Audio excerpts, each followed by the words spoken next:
வணக்கம். இந்தியா கிட்ட இருந்து பிரிட்டன் சுரண்டின செல்வத்தோட மதிப்பு சுமார் 45 ட்ரில்லியன் டாலர்னு ஒரு அதிர்ச்சியான ஆய்வு சொல்லுது.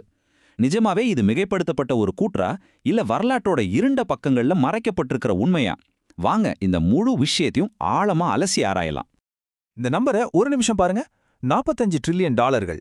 இதுல எத்தனை ஜீரோ இருக்குன்னு என்றதுக்கே தன சுத்துது இல்லையா?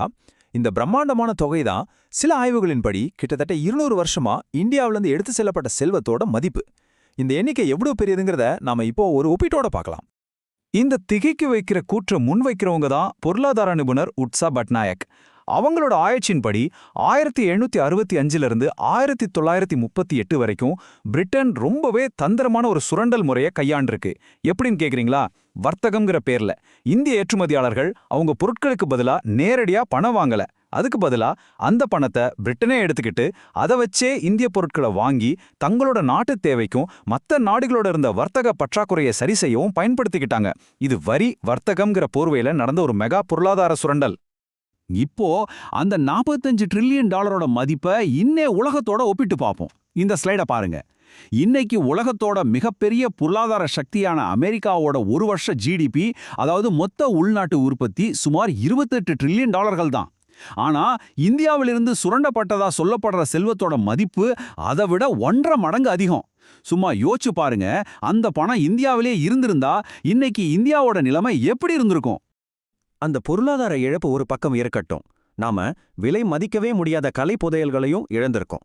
அதோட சில முக்கியமான சின்னங்களை இப்ப பார்க்கலாம். முதல்ல முகலாய பேரரசோட மணிமுகுடமா இருந்த இன்னைக்கும் பேசப்படுற அந்த மயில் சிம்மாசனம். தாஜ்மஹாலை கட்டி உலகத்தையே பிரமிக்க வச்ச அதே பேரரசர் ஷாஜஹானோட இன்னொரு கனவு படைப்பு தான் இந்த மயில் சிம்மாசனம். பாரசீகத்துல தக்த்-இ-தாஸ்னு சொல்லப்பட்ட இது வெறும் ஒரு சிம்மாசனம் இல்ல, அது முகலாய பேரரசோட சக்தி, செல்வம், கலைன்னு எல்லாத்தோட உச்சபட்ச அடையாளம். இந்த சிம்மாசனத்தை செஞ்சு முடிக்க 7 வருஷம் ஆச்சாம். இந்த அட்டவணைய பாருங்க. சுமார் 1150 கிலோ தங்கம், 230 கிலோ ரத்ன கற்கள், அதோட 2 மைல்களோட கண்கள்ல உலக புகழ்பெற்ற வைரங்களை பதிச்சிருந்தாங்க.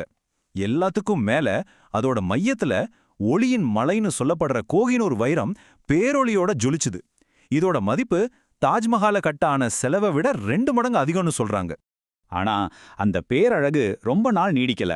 1739ல பாரசீக மன்னன் நாதிர் ஷா டெல்லி மேல படையெடுத்து வந்து நகரத்தையே சூறையாடினா. அப்போ இந்த விலைமதிக்க முடியாத சிம்மாசனத்தையும் கோஹினூரையும் அவன் கொள்ளையடிச்சிட்டு போனான். நாதிர் ஷாவோட மரணத்துக்கு பிறகு நடந்த குழப்பங்கள்ல அந்த சிம்மாசனம் துண்டு துண்டா உடைக்கப்பட்டு அதோட பாகங்கள் எல்லாம் காணாம போச்சு. இன்னைக்கு உலகத்தோட அந்த மாபெரும் கலைப்படைப்பு எங்க இருக்குன்னு யாருக்குமே தெரியாது. அது வரலாற்றோட பக்கங்கள்ல ஒரு வழியா மட்டும் நின்னுடுச்சு.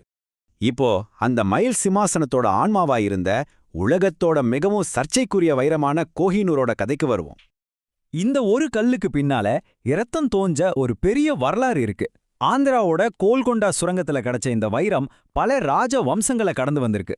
காகத்தியர்கள், டெல்லி சுல்தான்கள், முகலாயர்கள்னு பயணிச்சு நாதிர் ஷாவால பாரசீகத்துக்கு போச்சு. அப்புறம் ஆப்கானிஸ்தான் வழியா கடைசியா பஞ்சாபின் சிங்கம்னு சொல்லப்பட்ட மகாராஜா ரஞ்சித் சிங்கோட கைகளுக்கு வந்து சேர்ந்துச்சு. அவர் உயிரோட இருந்த வரைக்கும் அந்த வைரத்தை யாராலையும் தொடக்கூட முடியல. ஆனா ரஞ்சித் சிங்கோட மறைவுக்கு அப்புறம் பஞ்சாப் பேரரசு பலவீனமாச்சு. ஆங்கிலேயர்கள் பஞ்சாபை கைப்பற்றினாங்க. அப்போ வெறும் 10 வயசு பையனா இருந்த கடைசி மன்னர் துலீப் சிங் கிட்ட லாகூர் ஒப்பந்தத்துல கையெழுத்து வாங்கி கோஹினூர் வைரத்தை விக்டோரியா மகாராணிக்கு பரிசா கொடுக்கறதா எழுதி வாங்கிட்டாங்க. ஒரு சின்ன பையனை மிரட்டி வாங்கினது பரிசா? இன்னைக்கு அந்த வைரம் லண்டன் கோபுரத்துல இருக்கிற பிரிட்டிஷ் கிரீடத்துல ஒரு காட்சி பொருளா இருக்கு. இந்தியா இழந்தது வெறும் பணத்தை மட்டும் அல்ல, அதோட ஆன்மாவோட ஒரு பகுதிய, அதோட கலாச்சாரத்தை, கலைய, வரலாற்று சின்னங்களையும் தான். அதுக்கு சில உதாரணங்களை பார்க்கலாம். தென்னிந்தியாவில் ஆங்கிலேயர்களுக்கு ஒரு சிம்ம சொப்பனமா இருந்தவர் தான் திப்பு சுல்தான். 1799ல போர்க்களத்தில் அவர் வீரமரணம் அடைஞ்ச பிறகு அவரோட அரண்மனை சூறையாடப்பட்டது. அங்கிருந்து எடுக்கப்பட்ட பொருட்கள் வெறும் விலை உயர்ந்தவை இல்ல. திப்புவோட மோதிரத்துல ராம் அணு பொறிக்கப்பட்டிருந்தது. இது ஒரு முஸ்லிம் மன்னரோட மத நல்லிணக்க பார்வைக்கு ஒரு பெரிய சாட்சி. அதுவும் கொள்ளையடிக்கப்பட்டது. திப்புவோட ரொம்ப முக்கியமான ஒரு உடைமைன்னா அது இந்த இயந்திர புலிதான். ஒரு ஆங்கிலேய சிப்பாய ஒரு புலி தாக்குற மாதிரி இருக்கிற இந்த மெஷினை இயக்கினா புலியோட உருமலும் சிப்பாயோட மரண ஓலமும் கீக்கும். இது ஆங்கிலேயர் மேல திப்புவுக்கு இருந்த எதிர்ப்போட ஒரு நேரடியான சின்னம். ஆனா கொடுமை பாருங்க, அந்த எதிர்ப்போட சின்னம் இன்னைக்கு லண்டன்ல இருக்கிற விக்டோரியா அண்ட் ஆல்பர்ட் மியூசியத்துல ஒரு ஸ்டார் அட்ராக்ஷனா இருக்கு. நம்ம கலாச்சார சின்னங்கள் எப்படி அதோட தாய் மண்ணிலிருந்து பிரிக்கப்பட்டு புது அடையாளத்தோட காட்சிக்கு வைக்கப்படுதுங்கிறதுக்கு இந்த சுல்தான் கஞ்சி புத்தர் ஒரு சரியான உதாரணம். 1861ல பீகார்ல ரயில் பாதை போடும்போது தற்செயலா இத கண்டுபிடிச்சாங்க. இது சுமார் 1500 வருஷம் பழமையானது. 7 அடி உயரம், 500 கிலோ எடை கண்ட இந்த பிரம்மாண்டமான செப்புச்சிலை குப்தர் காலத்தோட மெட்டலர்ஜி டெக்னாலஜியோட உச்சம். ஆனா கண்டுபிடிச்ச கொஞ்ச வருஷத்திலேயே இந்த அற்புதம் இங்கிலாந்துல இருக்கிற பர்மிங்ஹாம் நகருக்கு அனுப்பப்பட்டது. இன்னைக்கு அது பர்மிங்ஹாம் புத்தாங்கர் பெயர்ல அங்க இருக்கிற மியூசியத்தோட முக்கிய ஈர்ப்பா இருக்கு.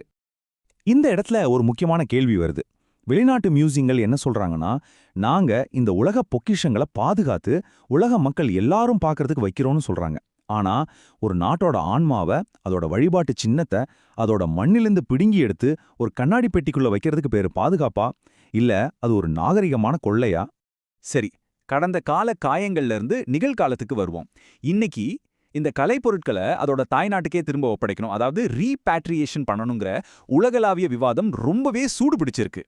சில ஆய்வுகளின்படி 1,00,000க்கும் அதிகமான இந்திய கலைப்பொருட்கள் இன்னைக்கும் வெளிநாட்டு மியூசியங்கள்லயும் தனிப்பட்ட நபர்கள்கிட்டயும் இருக்கிறதா மதிப்பிடப்பட்டிருக்கு.